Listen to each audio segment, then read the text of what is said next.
20 జనవరి 2025 సోమవారం రోజున భగత్ నగర్ కరీంనగర్లోని శ్రీ వెంకటేశ్వర అయ్యప్ప శివాలయం, ఆంజనేయ స్వామి దేవస్థానం, హరిహర క్షేత్రం యొక్క హుండీలు విప్పగా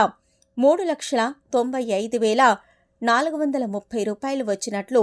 దేవాలయ చైర్మన్ యాగండ్ల అనిల్ కుమార్ గౌడ్, దేవాలయ కార్యనిర్వహణ అధికారి కె కాంతారెడ్డి గారు తెలిపారు. అనంతరం దేవాలయ ధర్మకర్తల మండలి చైర్మన్ అనిల్ కుమార్ గౌడ్ గారి అధ్యక్షతన దేవాలయ కార్యనిర్వహణ అధికారి, ధర్మకర్తల మండలి సభ్యులు సత్యనారాయణ, ఆనంద్ రెడ్డి, శ్రీనివాస్, కృష్ణ, కవిత మరియు అర్చక సిబ్బంది సమక్షంలో సమావేశంలో కింద తెలిపిన అభివృద్ధి కార్యక్రమాలు: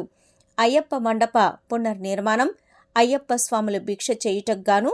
మండపం పునర్నిర్మాణం, మరుగుదొడ్ల పునర్నిర్మాణం, ఇతర అభివృద్ధి పనుల గురించి పునర్నిర్మాణ బ్యాంకు ఖాతాను చైర్మన్ మరియు ఈవో గాళ్ల పేరు మీద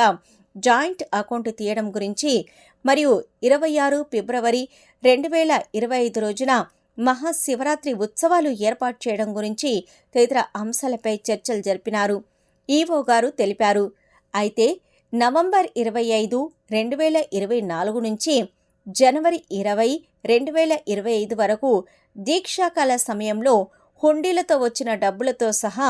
దాదాపు 2 నెలలకు గాను ఆదాయం 25,77,477 రూపాయల ఆదాయం వచ్చినట్లు మరియు ఏప్రిల్ 1, 2024 నుంచి జనవరి 20, 2025 వరకు